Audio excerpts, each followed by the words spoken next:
ठीक है। Profit and loss में जो अगली बात हमें सीखनी है, ये बड़ी मजेदार बात है। मजेदार बात क्या है? कहता है जितने रुपए की वस्तु है उतने परसेंट का फायदा लूंगा। आई समझ बात? जितने रुपए की वस्तु है उतने रुपए का फायदा लूंगा।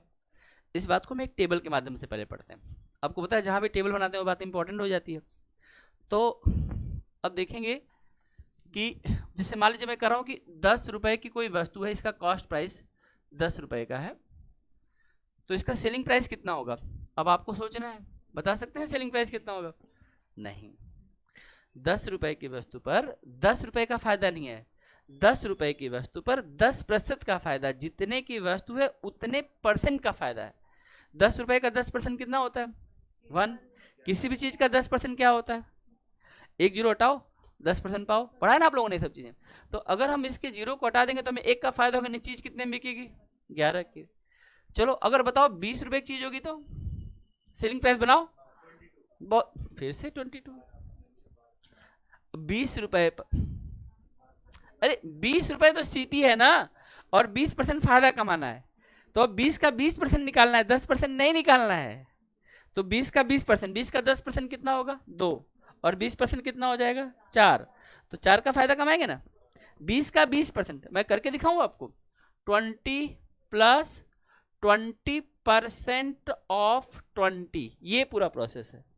तो जब आप इसको करोगे ना ये वाली चीज, तो 20 इंटू 20 परसेंटेज देगा 100 देगा, और ये कितना आ जाएगा? 4। तो ये पहले से हमारे पास 20 था और ये 4 आ गया, तो टोटल कितना हो गया? 24। तो हमारा कितना हो जाएगा? 24। क्वेश्चन नहीं समझ में आया?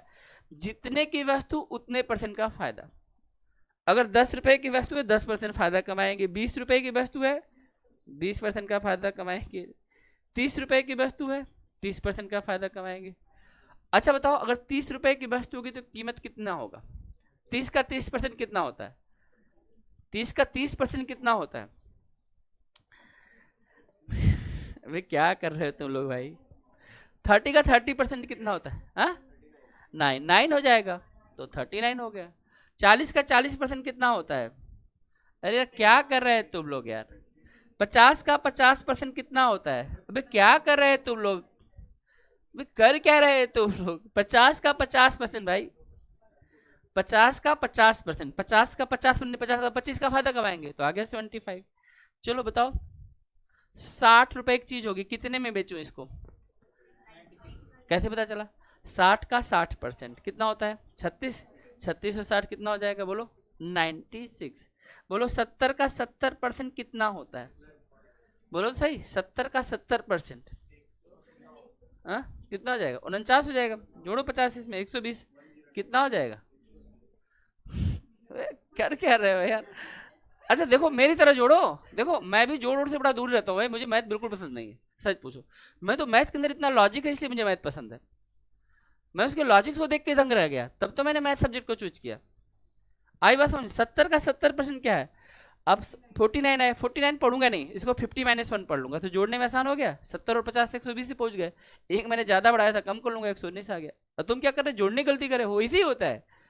मैं भी ऐसे करता हूँ, 109 कर दूंगा, 129 कर दूंगा, सही आंसर तो आता नहीं है। जैसे दीपा जी ने किया था, 40, 4 को 40 कर दिया था, हो ही जाता है ऐसा कैलकुलेशन। देखो चलो, अगर 80 की चीज है आप बता दो, कम से कम दिखाई दे रहा तुम लोगों को? 70 तक हो गया। चलो बताओ, 80 की चीज है तब 80 का 80% कितना होगा? 16 माइनस कर लो यार 160 में से। कितना कितना? 54 या 44? बोल कह रहे हो तुम लोग? कंफर्म कर लो, 4 तो सही बोल रहे हो। कितना? 4, 144। देखो मैंने कैसे किया, अब सोचो। मुझे 80 का 80% निकालना था, मैंने 80 का 100% निकाल दिया। सुनो 100% कैसे निकाला? अरे 100% किसी का इतना होता है, तो अगर मैं 100% निकालूंगा तो मैं ज्यादा निकाल लिया, तो मैं पहुंच गया 160 पे। अब मुझे उसका 20% कम करना है, तो 80 का 20% कितना होता है? तो 8 और 8 16, 16 कम कर दिया। किस में से कम किया? 160 में से, आराम से कर दिया 144। अब तुम लोग पंगा ले रहे हो मैथ से। मैथ से पंगा नहीं लेना, मैथ के अंदर लॉजिक को समझना है। चलो एक और करके बताओ, अब तो कर ही दोगे। 90 की चीज है और 90% फायदा कमाना है। बताओ 81 जोड़ना है, बड़ा सिंपल है, या डबल करके 9 कम कर दो। 180 में से 9 कम कर दो, कितना आएगा? बोलो 171। ठीक है। अब बताओ 100 रुपए की चीज और 100% का फायदा, अरे इससे आसान तो धरती पे कोई क्वेश्चन ही नहीं है। 200 रुपए, आई बात समझ में? ये इनके रिलेटिव रेशियो है, इसको कॉपी पे नोट करिए, तब मैं आगे बढ़ूंगा। सभी लोग के कॉपी पे बात होनी चाहिए। जितने की वस्तु उतने % का फायदा। आप लिखेंगे profit percent same as cost price. Profit percent is same as, profit percent is same as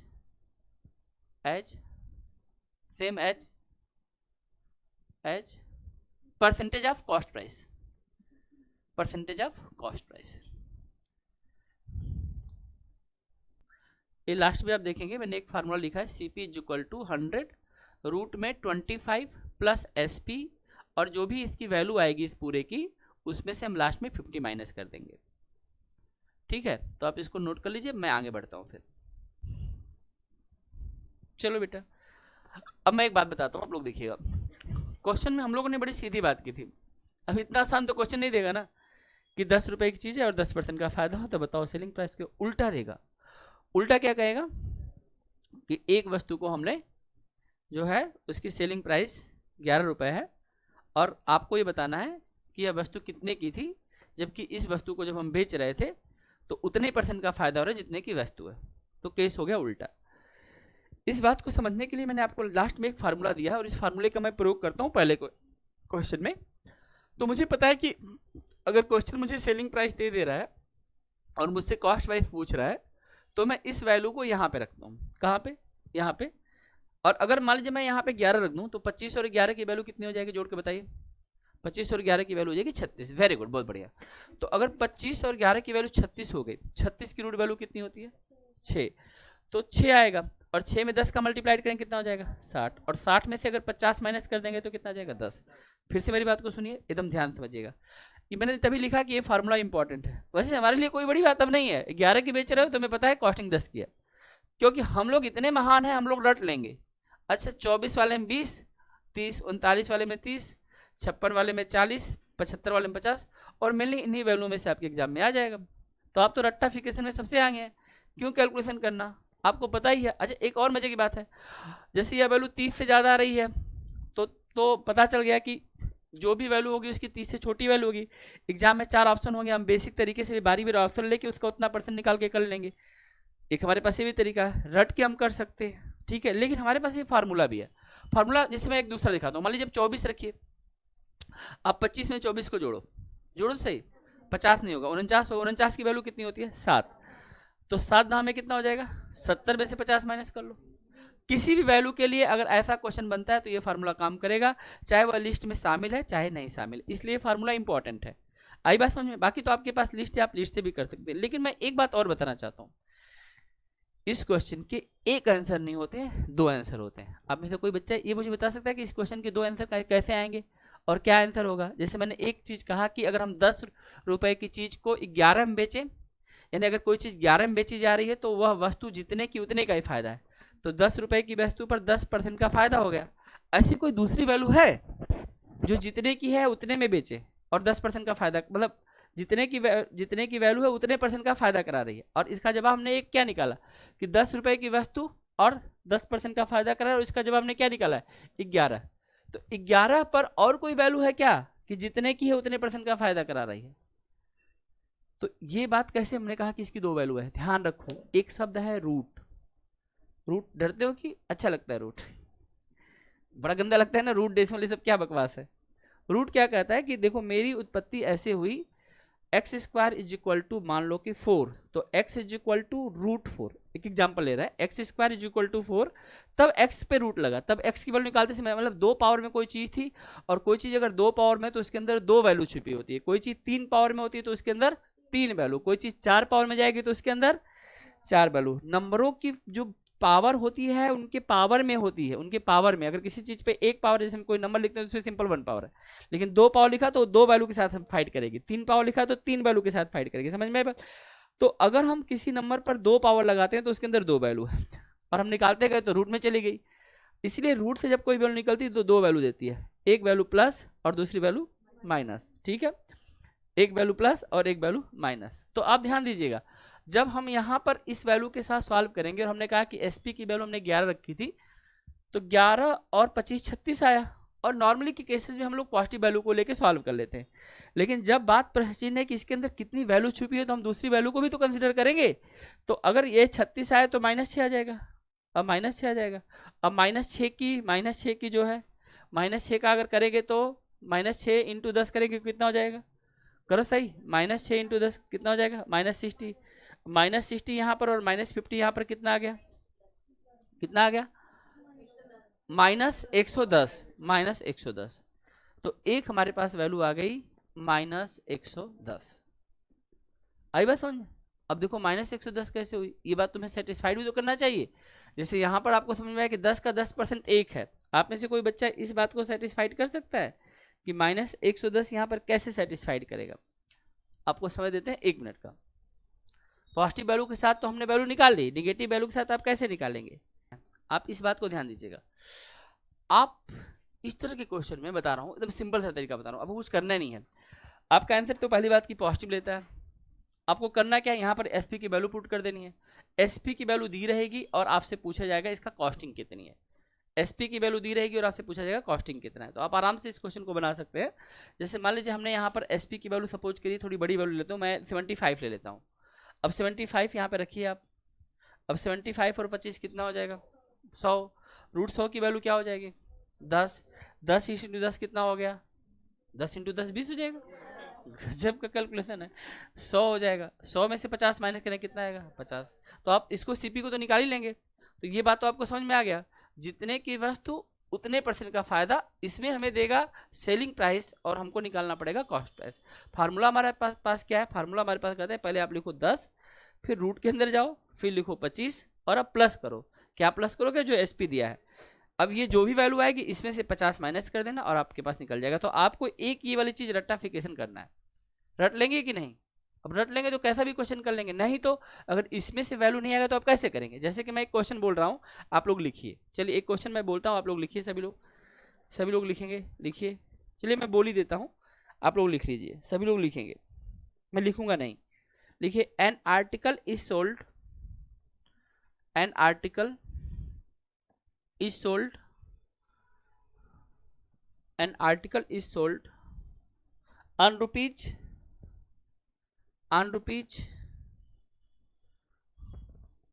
144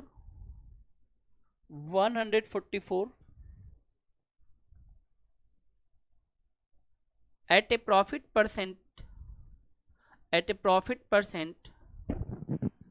equal to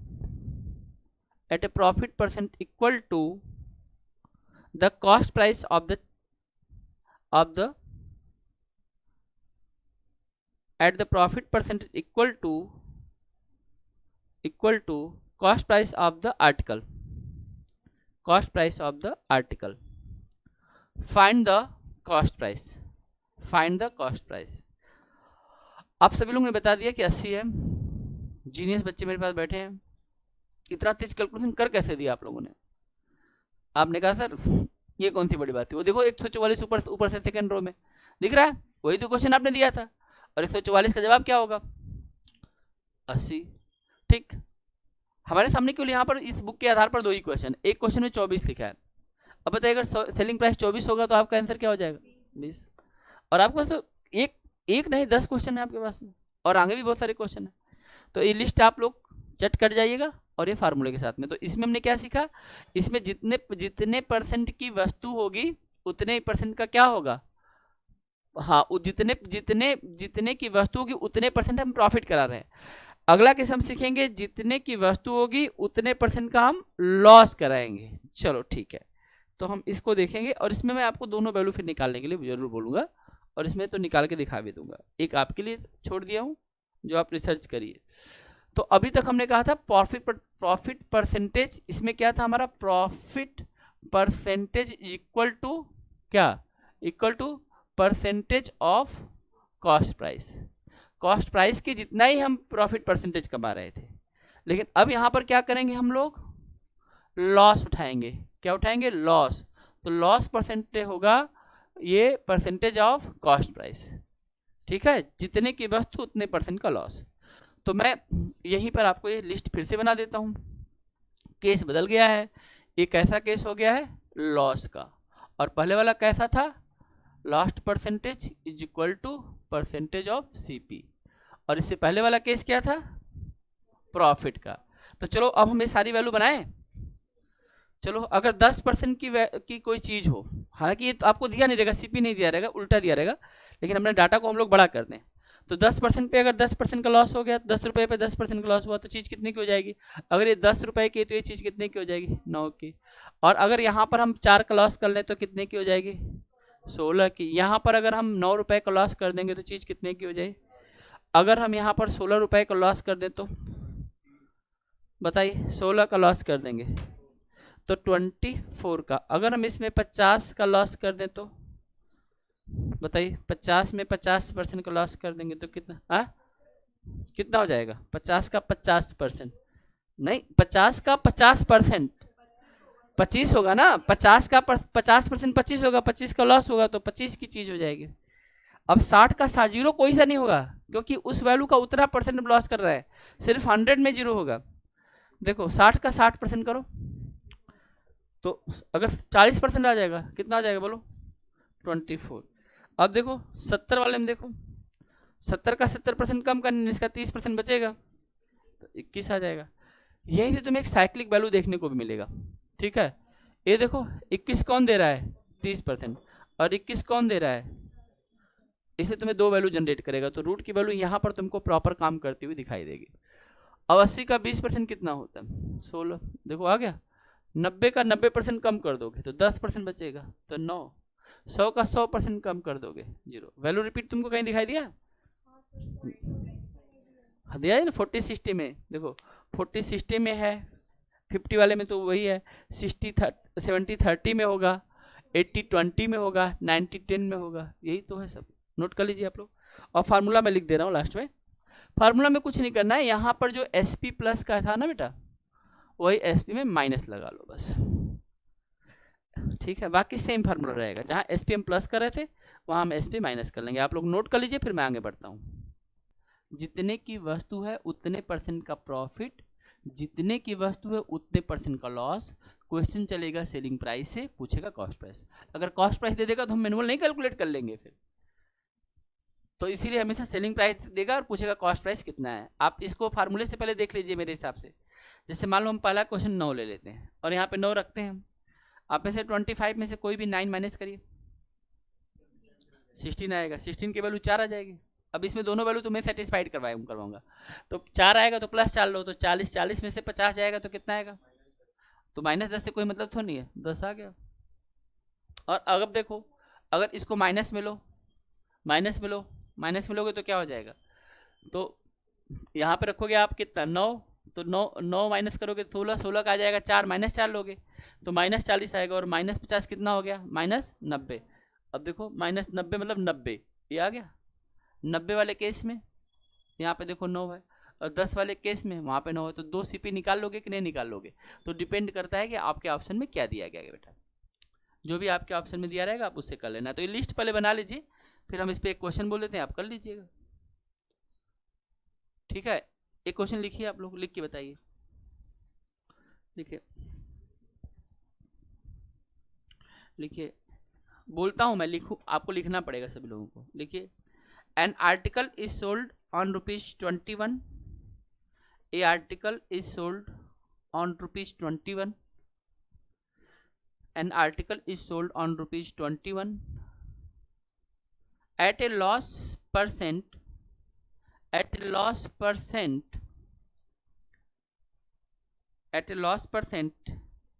equal to its cost price, at a loss percent equal to its cost price. Find the articles cost price. Find the articles cost price. अब मुझे लगता है इसका answer आप लोग तुरंत ही बता देंगे। एक आंसर 30 और दूसरा आंसर 70। देखो 70 वाले में भी है, 30 70 आएगा। आपके पास लिस्ट है तो कोई दिक्कत ही नहीं है। और अगर आप चाहते हैं इसको बनाना ही तो यहाँ रखिए 21। अब 25 में से 21 को माइनस करो, कितना आएगा? 4 आएगा। 4 की वैल्यू कितनी होती है? 2। 2 से क्या बनेगा? 20। और यहाँ -50 -30, यानी 30 माइनस को तो छोड़ ही देते हैं, आपको पता है, निगलेक्ट करते हैं। दूसरा, अगर आपने इसको अगर माइनस में 2 लिया होता तो -20 होता, -20 और -50 -70 होता। लास्ट में जाके फिर भी माइनस को छोड़ देंगे। अंतिम समय में हम माइनस वैल्यू को छोड़ेंगे, बीच में मत छोड़ देना, तो गड़बड़ हो जाएगा। एक को छोड़ दिया, एक को पकड़ लिया तो गड़बड़। लास्ट के कैलकुलेशन में लास्ट में जाके हम एक वैल्यू को छोड़ सकते हैं और दूसरे को पकड़ सकते हैं। तो यहाँ तक आप इसको कर सकते हैं। यह पूरा आपका कंप्लीट हुआ। अब इसके बाद फिर अगली बात आपको सिखाते हैं। यहाँ तक किसी को दिक्कत है? एक मेथड है जिसको हम लोग एलिगेशन मेथड बोलते हैं। क्या बोलते हैं? Alligation method. एलिगेशन मेथड का एक क्वेश्चन मैं भी आपको कराऊंगा प्रॉफिट एंड लॉस में। एलिगेट कब करते हैं, इस बात को समझना है। हाँ, इसका पूरा चैप्टर हम जब रेशियो पढ़ लेंगे तो रेशियो के बाद अगला टॉपिक हमें मिक्सचर या एलिगेशन करके मिलता है। लेकिन हम परसेंटेज में पढ़ें, प्रॉफिट एंड लॉस में थोड़ा सा कॉन्सेप्ट है, इसको हम सीख के और तब आगे बढ़ते हैं और इस क्वेश्चन को कर लेंगे प्रॉफिट वाले को। देखो, अगर मान लो आप एक बिजनेसमैन हैं और आपको हो सकता है कि किसी एक चीज़ पर आपको ज़्यादा फायदा हो रहा है और हो सकता है किसी चीज़ पे कम फायदा हो रहा है। कभी मत ध्यान रखना कि हमेशा ज़्यादा ही फायदा कमाना है। कई बार आपको लॉस भी हो तो लॉस भी बियर कर लो। ये बिजनेस की फ्लेक्सिबिलिटीज होती है। कई बार क्या होता है कि आप बिजनेस को बहुत डाइवर्ट कर सकते हैं, इफेक्ट कर सकते हैं, लेकिन देखो जहाँ पर पैसा लगा है ना वो सेंसिटिव मामला हो जाता है सारा। तो कोई भी लॉस नहीं लेना चाहता है। बिजनेस में लॉस क्यों लेंगे? समझ में आई बात? तो लॉस आप तब ले सकते हैं जब आपको उसके पीछे का कोई बड़ा फायदा दिखाई दे रहा होगा, तब। आई बात समझ में?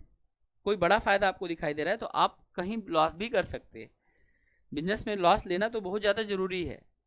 जितना जिंदगी में प्रॉफिट नहीं सिखाता उतना में लॉस सिखाता है।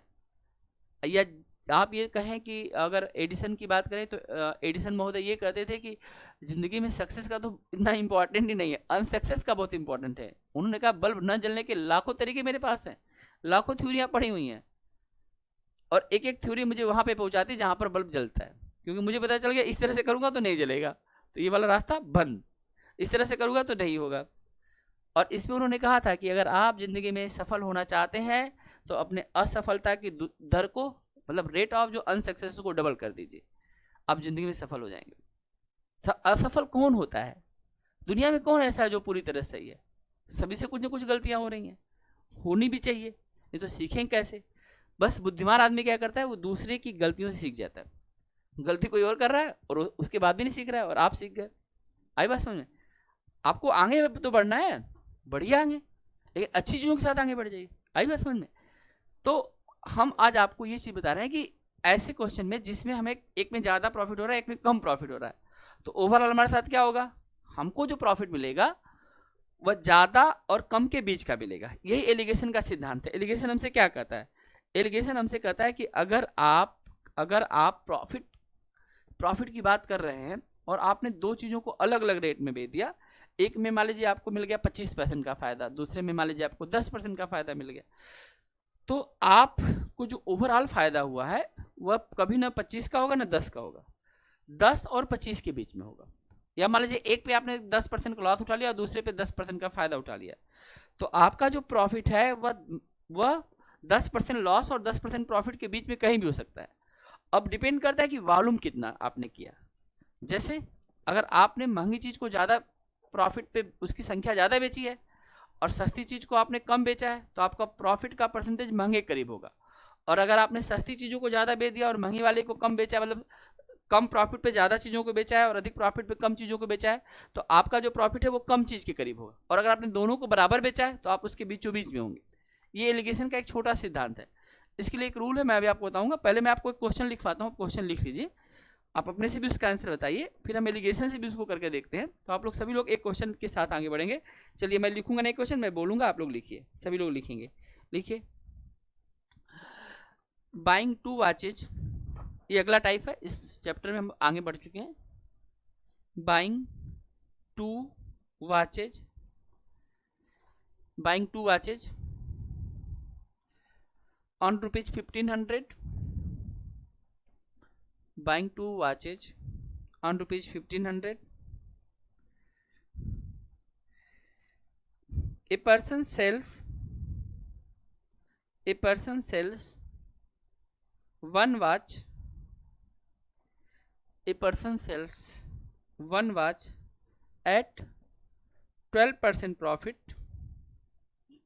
A person sells one watch at 12% profit, and another at 18% profit, and another at 18% profit. पहले में उसको 12% का प्रॉफिट होता है और दूसरे में उसको 18% का प्रॉफिट होता है.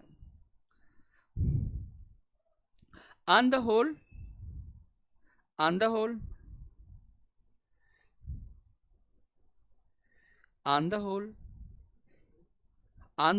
मतलब पूरे पर. On the whole he gains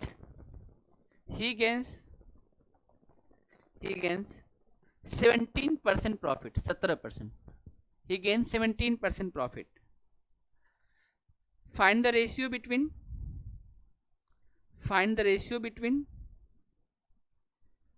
cost price of watches. Find the ratio between cost price of watches. Find the ratio between cost price of watches. Question बहुत सिंपल है. देखिए 1500 रुपये में हम एक चीज़ क्या बहुत सारी चीज़ें खरीद के लाए. Buying 2 watches. मान लीजिए हमने 2 चीज़ों को खरीदा और हमने एक को क्या किया है, हमने जो एक मतलब 1500 रुपये की हमने बहुत सारी घड़ी का दो टाइप की यहाँ पर होना चाहिए. बाइंग 2 वॉचेज नहीं, बाइंग 2 टाइप लिख लीजिए. क्वेश्चन में लिखिएगा जहाँ पे आप लिखा ना बाइंग 2 वॉचेज नहीं तो गलत हो जाएगा. ठीक है, बाइंग 2 टाइप ऑफ वॉचेज मतलब बहुत सारी घड़ी खरीद के लाए हैं हम. 2 तरह की घड़ी खरीद के लाए हैं और सब 1500 रुपये खरीद के लाए हैं. लेकिन उसमें से एक वाली घड़ी क्या हो रही है जो हमको 18% का प्रॉफिट दे रहा है. एक घड़ी में कितनी दे रही है 1500. दोनों के कॉस्टिंग तो सेम हमने की है तो, लेकिन हमें ओवरऑल क्या है कि 17% का प्रॉफिट हुआ. हमें ये पता करना है कि हमने जो घड़ियों को खरीदा उसका रेशियो किस रेशियो में इसको खरीदा होगा. ये क्वेश्चन है तो आपको बताना है. आपके पास 1 मिनट का टाइम है. सही कर रहे हैं. चुटकी बजाएंगे ऐसे, चुटकी बजाएगा ऐसे आंसर आएगा, चुटकी बजाएगा आंसर आएगा. इतना आसान है. आओ सीखने कैसे. आया आपका आंसर. अरे परसेंट नहीं पूछा गया भाई. क्वेश्चन में पूछा गया कि जो पहली चीज है. क्वेश्चन तो पढ़ लो 2-3 बार. क्वेश्चन पढ़ लो यार. क्वेश्चन में पूछा गया कि देखो पहले क्वेश्चन सुनो. आपकी कॉस्टिंग सेम होगी. कॉस्टिंग सेम का मतलब आपने जितनी भी चीजें खरीदी सब 1500 में खरीदी. हम सेलिंग प्राइस भी नहीं पूछ रहे हैं. हम क्वेश्चन में कह रहे हैं कि आपने जितने में भी खरीदा वो चाहे कुछ भी पैसा हो, यहाँ पे कोई भी पैसा, इसका कोई मतलब ही नहीं है. इस पैसे से कोई मतलब ही नहीं. मतलब है कि जो पैसे आप जो चीजें खरीद के लाए थे इसमें आपने 2 तरह की चीजें खरीदी. एक तो आपने थोड़ी सी देखने में अच्छी वाली घड़ी खरीद ली और एक थोड़ी सी मान लीजिए आपने ऐसी घड़ी खरीद ली. अब ये जो घड़ी है आप देखो, जो ये घड़ी है ये वाली घड़ी ये आपको 18% का प्रॉफिट दे रही है और ये वाली जो घड़ी है आपको वो 12% का. और ऐसी एक नहीं, आपने बहुत सारी घड़ी खरीद रखी है. तो जो इनकी संख्या है उन संख्याओं का आपको रेशियो बताना है. और सब घड़ी 1500 में खरीदी है. कॉस्टिंग सेम है. एक घड़ी आपको 18% का प्रॉफिट दे रही है और दूसरी घड़ी आपको क्या कर रही है 12% का. तो किस रेशियो में आपने घड़ी खरीदी है ये पता करना है. रुको आपको बता रहा हूँ सिंपल तरीका, क्योंकि आपने टॉपिक पढ़ा तो नहीं है. आपको करना है क्या, देखो अभी एक हमने तरीका पढ़ा था आज एक केस में, जो इधर की कॉस्टिंग उधर की वैल्यू बताती थी प्रॉफिट और इधर का प्रॉफिट या लॉस उधर की वैल्यू बताती थी. यही काम एलिगेशन में होता है. किसी चीज को मिलाते हैं ना तो इधर का उधर का इधर करते हैं. देखो तो यहां पर क्या होगा, इस 18 और 17 का डिफरेंस करो 1 आ जाएगा और इस 12 और 17 का फिर से डिफरेंस करो. डिफरेंस में बड़े में से छोटा माइनस करना होता है. कितना आएगा इसका डिफरेंस 5. तो हो गया ना 5:1. मैंने बोला था चुटकी बजा के ऐसे लेके आएंगे. देखो चुटकी बजा आंसर आया. नोट करो सभी लोग. इसी मेथड को एलिगेशन मेथड कहा जाता है. एलिगेशन मेथड की खास बात होती है कि आपके पास 2 तरह की चीजें होंगी. एक वैल्यू आपको हाई पे पहुंचाएगा और दूसरा लो पे पहुंचाएगा. लेकिन हम जब पूरे पे देखेंगे तो उसकी वैल्यू उसके बीचों बीच आ जाती है या बीच में कहीं भी आ सकती है. यानी यह वैल्यू 12 से बड़ी और 18 से छोटी कहीं ना कहीं लाइज करेगी. यानी इस पूरे बिजनेस में हम 17% का फायदा उठा रहे हैं और ये तभी संभव है जब हम पहली 5 घड़ी बेच दें और दूसरी 1 घड़ी बेचें. मतलब आपने इसी तरह से घड़ी खरीदा होगा तभी तो आपको पूरे बिजनेस में ऐसा फायदा हुआ. और मैं आपको और एक मजेदार बताऊं, अगर मान लो मैं कहूं कि हमने दोनों घड़ियों की संख्या बराबर खरीदी. अब बराबर खरीदेंगे तो रेशियो क्या बनेगा 1:1 ना. अगर दोनों की संख्या बराबर होगी तो क्या होगा 1:1 बनेगा. तो बराबर अगर आप खरीदेंगे तो मैं आपको इसी क्वेश्चन में एक चीज और दिखाता हूं. अगर मान लो मैं इसी क्वेश्चन में 17% को हटा के हाँ, और 15% कर दूं तो क्या होने वाला है, आप बताइए, करके देखिए। 17 की जगह पे अगर हम 15 कर दे तो क्या होने वाला है? तो आप देखो 15 और 12 का आंसर 3 आ जाएगा, 18 और कितना आ जाएगा 3, और 3 की वैल्यू कट के क्या हो गई 1:1। आई बात समझ में? तो अगर मैं ये कहता हूँ कि 15% का प्रॉफिट हुआ होल पे तो रेशियो 1:1, मैं 16 कहूँगा 17 कहूँगा, आप डिफरेंस करिए निकाल लीजिए। तो इसी को हम लोग कैसा बोलते हैं, कौन सा मेथड बोलते हैं? Alligation method. समझ में आई बात? यहाँ पर हम दो तरह की चीजों के साथ में है, एक चीज जो हमें ज्यादा प्रॉफिट करा रही है, एक चीज जो हमें कम प्रॉफिट करा रही है। तो जो हमारा प्रॉफिट होगा इनके बीच कहीं भी हो सकता है, डिपेंड करते हैं कि हमने महंगी वाली वस्तु ज्यादा बेची है, सस्ती वाली वस्तु ज्यादा बेची है। आई बात समझ में? तो इससे पता चल रहा है कि आपने दोनों वस्तु बराबर बेची। अब देखो जरा, अगर हम 1500 में ये खरीदेंगे, ठीक, अब 1500 में दूसरी भी खरीदे, हमारे कितना पैसा लग गया? एक एक वस्तु तो है, 3000 लग गया। यहाँ पर फायदा कितना हो रहा है? 18%। 1500 का 18% निकालो। अब ये सब भी तो है, डाटा कौन दिमाग लगाएगा? नहीं, 1500 का 1% 15 होता है, 15 इंटू 18 करो, कितना होगा बताओ? अरे कितना होगा? क्या कैलकुलेशन है आप लोगों का? 1500 का 12 करो, कितना होगा? 180। ये हमें कितना फायदा दे रहा है और ये हमें कितना फायदा दे रहा है? जोड़ो दोनों को, कितना हो जाएगा बोलो? 300, 450 होगा क्या? 450 का फायदा में कितने पे हुआ, कितना पैसा लगा टोटल हमारा दो चीजों में? 3000। परसेंटेज निकालने के लिए किसे मल्टीप्लाइड करेंगे? करो जरा, देखो क्या हुआ फिर। ये देखो 0 से 0 कटा, 0 से 0 कटा। 15 का टेबल में ये 2 बार में कटेगा, 15 के टेबल में ये 3 बार में कटेगा, 2 से कटा, कितना फायदा मिला? 15%। आया कि नहीं आया? क्रॉस चेक कर सकते हैं, लेकिन आपको इतना सब नहीं करना है। एलिगेशन हमारी सारी मुसीबतों को सॉल्व कर देता है। वो कहता है हाई लो, और अगर बीच का आएगा तो आप एलिगेशन लगा लेना, और अंतर करना, अंतर में क्या होगा? इन दोनों का डिफरेंस और इन दोनों के डिफरेंस। ये मत देखो कौन बड़ा है कौन छोटा है, क्योंकि एक बड़ा होगा एक छोटा होगा, बीच में होगा, तो इसका अंतर करते समय बड़े में छोटा, इसमें ये बड़ा हो जाएगा, इसमें बड़े में छोटा, और ये इसके बीच में होगा। ये एलिगेशन, ये पूरा टॉपिक है जो हमें पढ़ना है आगे, तो हम लोग तो पढ़ लेंगे। बात समझ में आ रही है? अब अगला क्वेश्चन, मैं एक दो क्वेश्चन और बोलता हूँ, पढ़ता हूँ, आप हाँ बोलिए, पूछिए, सुनिए ध्यान से। इस क्वेश्चन में से फर्क ही नहीं पड़ता कि घड़ी कितने में खरीदी गई थी, बात ही खत्म, कुछ भी हो।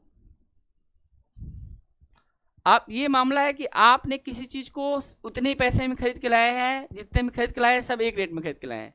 गाय घोड़ा बकरी बैल सब एक रेट में आपने खरीद लिया, कोई फर्क नहीं पड़ता। आप आई बात समझ? मतलब कॉस्टिंग सेम है, चाहे वो 1 रुपया है, चाहे 100 रुपया है, चाहे 200, कोई सी वैल्यू लेके आप इस क्वेश्चन को कर सकते हैं। आई बात समझ? जैसे मैं आपको एक एग्जाम्पल देता हूँ, फिर आप देखिए एकदम हैरान हो जाएंगे। देखिए, आप देखिए, आपके पास दो तरह की, मतलब आप दो तरह से अपनी चीजों को बेचते हैं। एक पे मान लीजिए आप 20% फायदा कमाते हैं और दूसरे पे आप 10% कमाते हैं, और मान लीजिए ओवरऑल आप कमाते हैं 12%, करेक्ट? तो आप कहेंगे सर 20 और 12 का अंतर करिए, कितना आएगा? 8% आ जाएगा। और 12 और 10 का अंतर करिए, कितना आ जाएगा? कितना आ जाएगा? 2 आ जाएगा।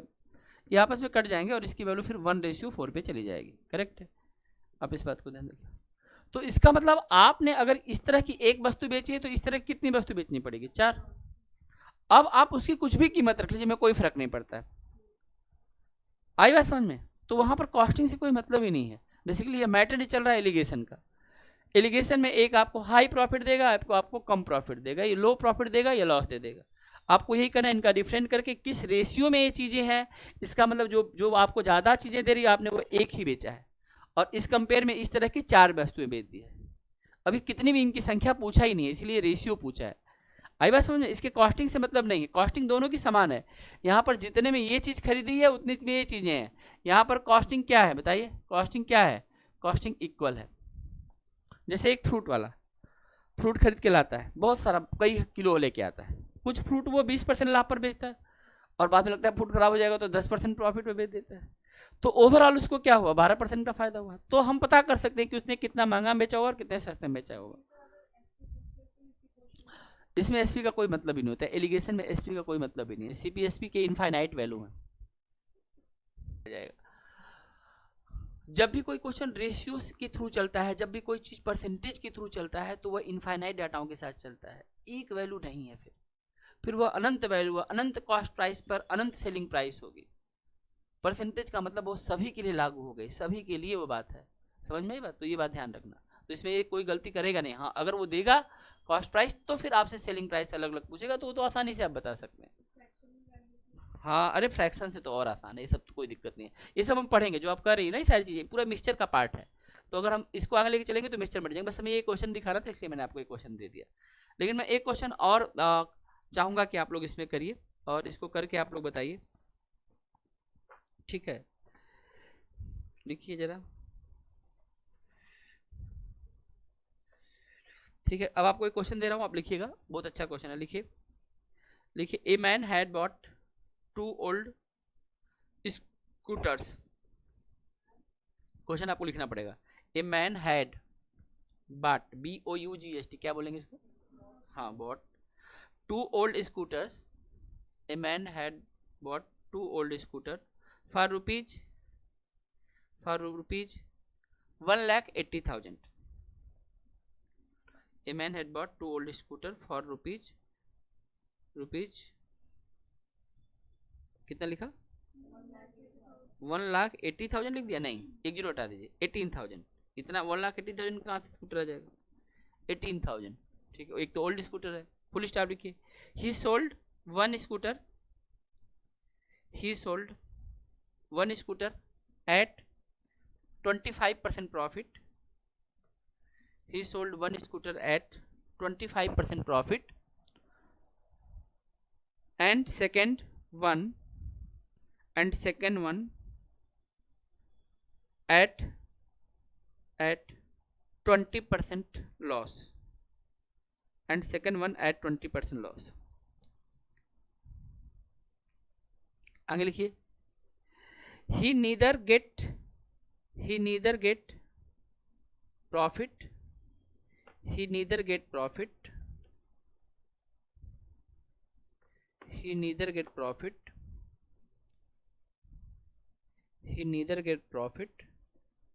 nor lost lost, full stop. Find the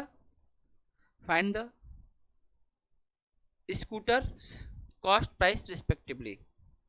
Find the scooters cost price respectively. Find the scooter cost price respectively. ठीक है, चलिए समय शुरू होता है अब, ठीक है बच्चों? तो आप लोग इसको करेंगे और मुझे बताएंगे, और यही आज का हमारा आखिरी क्वेश्चन भी होगा। ये क्वेश्चन बनेगा एलिगेशन से और एकदम मजेदार क्वेश्चन है, और आप इसको आराम से प्यार से बनाइए, कोई दिक्कत नहीं करेगा, ठीक? मैं आपको बता रहा हूँ, आप पूरी बात को समझिएगा। बेसिकली हमें ये समझना है, अब इस क्वेश्चन में देखो हो क्या रहा है, एलिगेशन से कैसे बनेगा। एक स्कूटर पे कितना % का फायदा मिल रहा है? 25% का क्या है? प्रॉफिट है। ध्यान रखो, प्रॉफिट प्लस में होता है। और दूसरे में क्या हो रहा है? लॉस कितने % का है? 20% लॉस का। और ओवरऑल क्या हो रहा है? नो प्रॉफिट नो लॉस किसको बोलते हैं? कि कुछ फायदा नहीं, कोई नुकसान नहीं, तो जीरो हो गया, तभी तो जीरो हम महान अंक बोलते हैं। अब देखो बेटा, जब एलिगेशन आप लगाओगे ना, तो 25 और जीरो का डिफरेंस करोगे, बड़ी वैल्यू में से छोटी वैल्यू को माइनस करोगे। तो अगर 25 में से जीरो को माइनस करोगे तो क्या आएगा? यहाँ पर 25 आ जाएगा। और यहाँ पर देखो, अब यहाँ दोनों में बड़ा कौन है? जीरो बड़ा है या तो -20 बड़ा है? जीरो बड़ा है। अब जीरो में से जब इसको माइनस करोगे तो माइनस माइनस क्या हो जाएगा? प्लस, तो इसकी वैल्यू 20 आ जाएगी। यानी डिफरेंस आप इन बहुत वैल्यू का जवाब क्या आ जाएगा? 20 आ जाएगा। इसका रेशियो निकाल सकते हो? निकालो, क्या रेशियो आएगा बोलो? 4:5। तो ये हमें ये बताते हैं कि अगर पहले वाली की वैल्यू 4x है तो दूसरे वाली की वैल्यू कितनी हो जाएगी? 5x। तो टोटल कितना हो गया बताइए? टोटल कितना हो गया? 9x। और 9x की वैल्यू क्वेश्चन में कितना दिया है? 18,000। 18,000 था कि 1800 था? हाँ, 18,000। तो क्या x की वैल्यू हम लोग निकाल सकते हैं? तो x की वैल्यू हमारी 2000 आ जाएगी, 2000 आ जाएगा। अच्छा, अगर x की वैल्यू 2000 आएगी तो बस क्या करना है, फिर 4x की वैल्यू निकाल लो। 4x की वैल्यू 4 × 2000 इज इक्वल टू 8000, और यहाँ पर 5x की value 5 × 2000 that is equal to कितना आ जाएगा? 10,000। अब बताओ, अगर इसमें कोई प्रॉब्लम है तो पूछ सकते हो, और समझ में आ गई बात? तो आज के लिए इतना रहने देते हैं, फिर बोलो। ये एलिगेशन करना आ गया ना बेटा? 25 और 0 का अंतर 25, 0 और 20 का अंतर 20, रेशियो कितना आ गया 4:5। तो पहली चीज 4x की होगी तो दूसरी चीज 5x की होगी। उसने दो चीजें खरीदी थी 18,000 में। तो 9x की वैल्यू, टोटल वैल्यू 18, यहाँ टोटल वैल्यू 9x आ गया। अब पहली चीज पूछे तो आप बता दो 4x, और दूसरी चीज पूछे बता दो 5x। आई बात समझ में? तो इस तरह से हम इसकी वैल्यू को 4x 5x मान करके अच्छे से इसको कर सकते हैं। उम्मीद करता हूँ कि आप लोगों को क्लास समझ में आई होगी, किसी बच्चे को किसी तरह से कोई प्रॉब्लम नहीं होगी। ठीक है, कल सैटरडे और संडे को क्लासेज नहीं है, तो हम लोग अगली क्लास जो है मंडे से फिर कंटिन्यू करेंगे। तब तक सैटरडे संडे में जितनी भी कुछ अब तक आप लोगों ने पढ़ाई की है वो सारा रिवाइज करिए, और जो भी आपको प्रॉब्लम है किसी भी टॉपिक में कुछ भी, व्हाट्सअप एक बढ़िया तरीका है, आप व्हाट्सअप का उपयोग पॉजिटिवली करिए, अपने क्वेश्चन को भेजिए और हमसे सोल्यूशन लीजिए। आई बात समझ में? ठीक है, हमारे तक पहुंचाएंगे, भेजेंगे तो हम उसका सोल्यूशन आप तक जरूर पहुंचाएंगे, एकदम तय है। ठीक है, तो आज के लिए इतना ही। बहुत बहुत धन्यवाद, थैंक यू।